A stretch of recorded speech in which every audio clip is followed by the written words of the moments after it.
Hello, you're listening to Abstract AF. I'm Sneha Jaiswal, and I'm going to be reviewing the Netflix film The House. It's a weirdly dark animated anthology consisting of three short films, all centered around the same house through different periods. Those who enjoy watching offbeat animated creations like I Lost My Body would most likely be able to enjoy The House too. There isn't any violence or graphic content, but the unsettling nature of the stories will be best appreciated by adult viewers. Children would only be left confused or scared or both. Originally conceived as a series, the makers decided to compile all three stories in a three-part film. So here's a spoiler-free look at them one by one. Part 1 is directed by Emma Jaiswal. The film uses stop motion animation and the sets in it are evidently handmade with a lot of hard work and ardor. The story follows Maybelle, who lives in a humble home with her impoverished parents and baby sister, Isobel. She's quite content with their circumstances and doesn't understand the materialistic world of adults.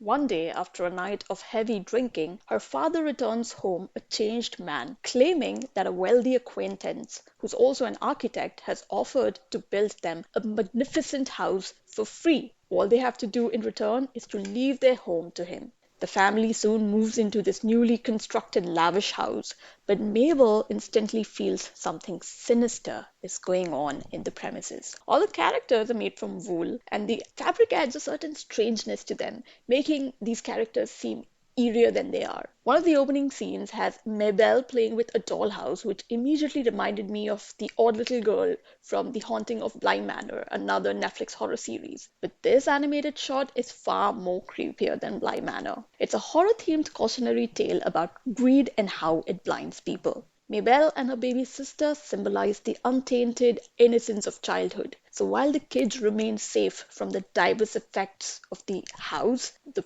parents begin to lose themselves to its malevolent charms. Part 2 of the anthology is directed by Nikki Lindrith Bar, and this story follows a real estate guy who's having a hard time flipping and selling a house. Now, I didn't enjoy this one particularly, owing to my aversion to creepy crawlies, which this one had plenty of. So if you don't like to watch disgusting bugs infesting your screen, you might feel the same. The theme and mood is slightly similar to the first one, but the animation is slightly different. It's a lot brighter and colorful and feels less ominous. I don't really have to say a lot about this. It wasn't my favorite. I'd probably give it individually a 6 on 10. So let's move on to the last film in the anthology. Directed by Paloma Baiza, this was the least strange and probably most entertaining of the lot, despite having cats as protagonists.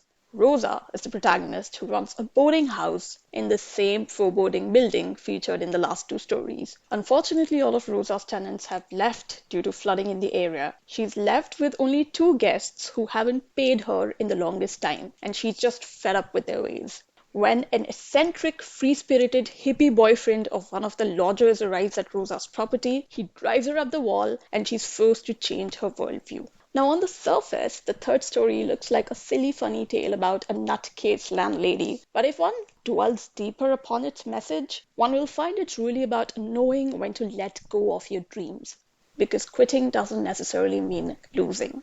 So yeah, if you start thinking about this short, it is a little more philosophical than it appears to be, and the stop motion animation in this edition was delightfully nostalgic and childlike. It is also the only story that doesn't have a tragically twisted ending.